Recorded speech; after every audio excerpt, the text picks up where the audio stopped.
Mucayyoo qarshii kiyya nawwatti jedhee guyyaa lamaaf sagalee ishee isinii waraabe jechuudha. Guyyaa kaleessaa maadaamiin ishee mana hin jirtu. Akkuma carraa ta'e mana isaanii deeme jechuudha. Mana isaanii deemee wanti kukkutuu jirti. Misaa hojjechuu jirti. Shonkortii kukkutti. Akkuma ol seeneen qarshii isheen gaafanne waan takka isheen gaafanne ani garuu murteeffadhee dhaqee dhugaa dubbachuuf ishuma reebuuf yookaan ishuma caccabsuu dhaqee garuu na darbatte jechuudha. Na darbattee albeen harka shira waan jiruuf akkuma xiqqoo harka kana keessa na mure jechuudha. Haganatti miti waan guddaa miti anumatu hidhe garuu haa ta'uuti dhiigni kiyya garmalee wanti ta'ee jennaan akkasitti hidhe jechuudha. Ergin achitti kufee albeetiin kan ishee yeroo dura akkanatti na waraanuuf kaate albeen sun akkuma dingataa narra darbe yeroo sana garuu ergisii ugumatti na waraanuuf natti ufte jechuudha. Bakka kufe sanatti ani dhiiga ofirratti argee rifadhee achumarraa mana sana bahee sokke jechuudha. Dhugaa dubbachuuf qarshii kiyya irratti du'a malee hin dhiisu jechuudha. Baay'een keessanii dhiisii fi kun maal sii godha birriin 3,000 birriin 5,000 maal sii godha jettanii riyaala 5,000 biyya Suudiiti jechuudha. Riyaala 5,500 jechuudha waan qalbii miti. So gara biyya ergee naannoo 200 olii naaf ta'a. Ani ko waan baay'ee callisee fi waan baay'ee dubbachuu isee maalis isinitti fakkaate osoo seenaa ishee gadi baasee isinitti hime yookaas immoo haala kamiin akka nuti walirraa fageenya qabnu firooma qabna moo fageenya dhabu maal akka ta'e maalummaa keetoo isinitti hime namuma kan ta'e jibbitu jechuudha. Dhugaa dubbachuuf namuma kan ta'e jibbitu jechuudha. Haa ta'uuti yeroo baay'ee ani abjuu kiyyaatiin waa baay'ee argaa ture dhugaa dubbachuufi maaliifi waan abjuu kiyya argisan ugumaratti narratti laawwate kajeelee guyyaa kaleessa rifadhee baay'ee takka jechuudha. Namni baay'een qarshiin 5,000 maal siif godha har'a riyaala 5,000 namni isiniif kennu jira. Naannoo 200 Itoophiyaa miti naannoo birrii 200 sitti kennu hin jiru jechuudha. Haa ta'uuti an duraan dhiisee waan hundumaayyuu dhiisee miidiyaa irratti illee isheen baasu jedhee qarshii kiyyallee dhiisa jedhee kana booda humnaanillee itti hin deeminaa jette maadaamiin ishee humnaan itti hin deemini qarshiin ishee narra jira. Qarshii ji'a ja'a narraa qabdi riyaala 6,000 narraa qabdi waan ta'eef riyaala 5,000 kee tokko lama jedhee natu siif kenna. Achii booda yoo ishee osoo isheen hin beekin gara biyyaa ishee gashaa jettee jirti. Mee isin maal naan jettu asirratti qarshii sana irraa fudhee arabittiin gara biyyaa gashitu moo qarshii sana hundi keessan dhiisettanii moo calliseetuma qaama seeraatiin qabsiisu moo namittiin kallattii ati jetteen jechuun an dhugaa dubbachuu fi akka barbaade ishee gochuu danda'a. Garuu akka barbaade gochuu hin barbaanne malee sababiinsaa warra tokkodha warra waliin nyaatedha warra bakka injiraamiire gaafa walitti deebite akkas wal gootu namni naannoo maannaan jedha waggaa amma kana biyya sana teessee mucaa achi fudhattee akkas goote waan ofishee biyya sana keessa beektuuf naan jedhu ta'innaa jeen callisaa ture. Garuu irruma keessuma baate jechuudha. Keessuma baateeyyuu albeenatti fudhatte an dhuguma rabbii isinitti hima. Harka kiyya nakute kana akka tasaati yeroo ol seenaa qullubbii kukkutaa jirti. Harka isheetiin akkana darbitee nakutte. Garuu oddoo ani kufetti na waraanuuf natti fiigde. Na waraanuuf natti fiigde na si waraanee bada naan jette ergisiis liqii naddaa walte sagalee isheen jira si waraabee jira sini gaddisuu danda'a. Si waraanee bada si ajjeesee bada malee yoo ati mucaa keetti galte yoo ati qabeenya kee ka biyyaatti galte yoo ati mana ijaarratetti galte bakka waan isheen jettu gudiye jechuudha. Jechuudha ani hagalatti na waraanti sin seene ani ko akkanuma mana isaanii dhaqee jechuun yaaduma gaafachuufi naaf laattamoo hagana naaf laattamoo iniiftamoo waan akkasii gaafachuufi garuu mucaan garaa kutatteetuma naaf kaatetti jechuudha. Jechuun waatti wal geenyullee hin qabu eegani biyyatti waa goote ufteetti haa ta'uu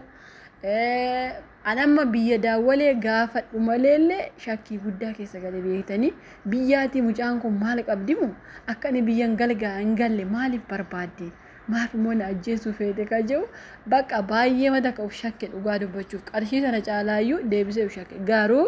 lubbuun immoo guyyaa uma rabbi jedhe baati waan ta'eef qarshii kiyya akka hin dhiisneefi of amansiisee jechuudha. Amma reef of amansiise an dhugaa rabbi isiniin jedha. Ani ilma namaa kamuu hin amanu isinitti himaa ture. Kana garuu biyyatti ka 2,000 kennee fi 2,000 biyya kanaati beeki naannoo 80 Itoophiyaa ergee fi yeroo sana kan ergee fi yeroo sana biyya Arabaa deemee sii deebisa jettee yoo abdellee dhiisi jedhee rakkoo cimaa keessa jirti yeroo sana. achiillee deebisee 3,500 immoo biyya kana dhufte haa ta'uuti isa yeroo as ga'u kennaadha ani amma qarshii hundarraan barbaanne beeki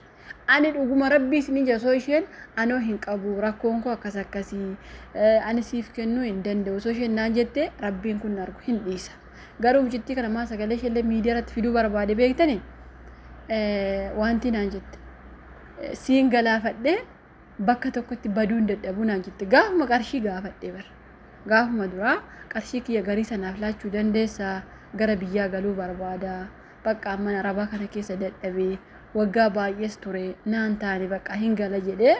ishee taase innaa insii kenna garii isaayyuu miti hunda isaayyuu siif kenna waa baay'ee keessa na dabarsite jette sadii kan bulte na daawwalte innaa laa sagalee naaf keesse ati nama gaafa birrii isaan irraa fudhatte ani kun qoostii maal jettee mucaan jechuun dhugaa rabbii hagana ani dhugaa rabbii lubbuu keessan jechuun waggaa amma kana kushiina arabaa keessaa hojjenne nuu darba jenne hojjenne gaafa nama birrii ofiitiin ofitti finne namni nu ajjeesu ani ayidoon baay'ata kana ajaa'ibe dhugaa rabbii innaa jechuun akkasiin irraa barumsa fudhattaniif malee ani qarshii kana irraa fudheef isin sooramu dhiiseefis immoo hin iyyoomu sii galee ilmi namaa garuu maal akka ta'e akkasumatti ilaalata jedhamuuf malee ani miidiyaa irratti baasuu dhiisuulee nan danda'a birrii kana dhugaa rabbii namnoo halagaa fuulaatee akka kan taane innaa ati namummaa yoo qabaatte qarshii kennarraa fudhatta uftee naan jette inde maal taate mucaa akkatti biyyaa siin finne ani koo xiqquma kenni garii isaa siin jee malee yoo dadhabde immoo dhiisiyyuu jedhee ufii kee waan barbaaddu iyyuu guuttadhu jennaan waraqaa ragaa kee fidadhu eessatti akkanatti laatte qabeenya yoo ta'e hankeeyyuu ittiin jiraanne wallaalte biyya arabaa jiraachuu jirta yoo namummaa qabaatte kootu narraa fudhatte ani koo mucaan kun maal taate yaa rabbiin qoostii jedhee gaafa lama moo sadii bulee ilaalu si baalaa gatuu deemti albee isa araboonni guyyaa arafaa ittiin hoolaa qalan agartaniimi isa baattee deemti mucaan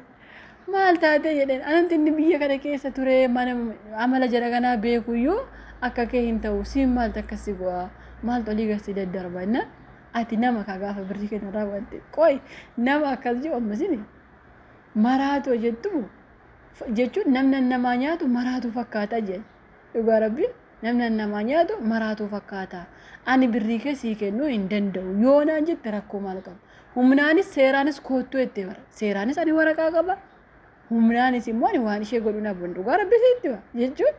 gaafa amma namoonni gurguddaan ganaa gadi baasuu hedhan amma viidiyoo kana amma namoonni nu beekan jiran miidiyaa kanarra jechuudha anallee isheellee nama beeku jira namoota miidiyaa gurguddaa qabantu nama naannoo keenya jira amma gaafa isaan gadi baasan hin agartan icciitii ishee dhugaa rabbii tokko lama ana badii qaba ishee badii qaba ni agartan ani ko dhiiseyyuu barra ani kiyyayyuu yeroo tokko ni beektani mana kana keessa jarri akkasaan na daraaranii bakka hin du'ayyuu jee yeroo sana fa'a ani ka ofii koo waggaa 8-9 hojjedheyyuu akka galee itti jiraadhu hin beeku dhugaa rabbii siin jedha bakka ani hin barbaadu hin waayyuu booree keessa nagashite yookaas immoo aarii keessa nagashite bakka ati yoo namummaa qabaatte seeraanis humnaanis koottu narraa fudhu gaafa namni siin jedhu akkamitti dhiistaaf hime ani amma dabeettii tokko ta'e yoo man saree ta'e birrii sana dhiisaafi malee yoo ani immoo birrii sana irraa fuudhe dhugaa rabbii yookaan reeffa kiyya argitan miidiyaa kanarratti yookaan ana qarshii ishee irraa fuudhu argitani yookaan ana ishee ajjeesu yookaan isheen ajjeesu argitani kanammoo yoo lubbuun jiraanne hima agarraa jechuudha illiisu an dhugaa rabbii sinitti maaliif yeroo dura ani nagaan itti dhufe mucayyoon garuu nagaan naan dhufne waan biyyaa natti gorfamtee natti argamte natti fakkaattiyyuu dhugaa rabbii siniin jedha gorsa akkamisin mucaa kana ani ofitti wallaale malee guyyaa takka biyyan beektu jedhee biddeen toshee ishee waame biddeen hojjedhee misira waa takka hojjedhee ishee waame haaraa natti fakkaanna gaafasuma faara natti baddi ati ka biyya waggaa meeqas teesse biyyan galtu sin ga'u naan jette na ani hin qoostise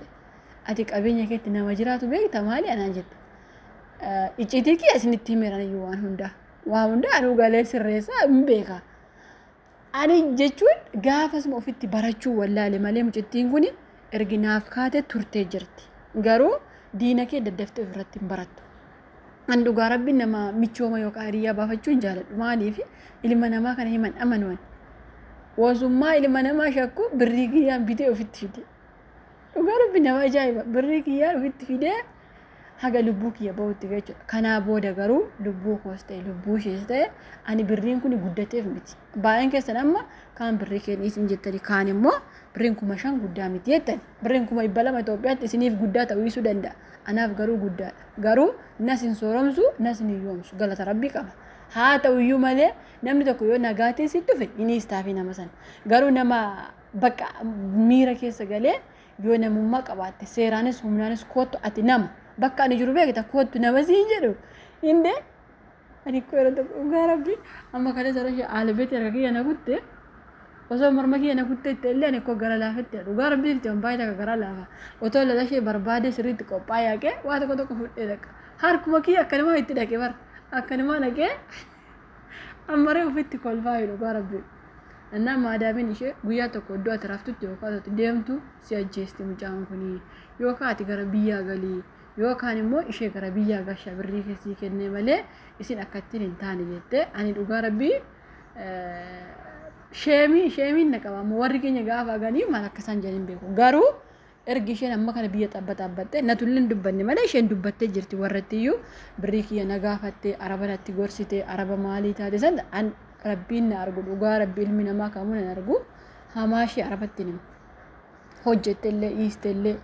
waan barbaadde jettellee hin dubbadhu arabatti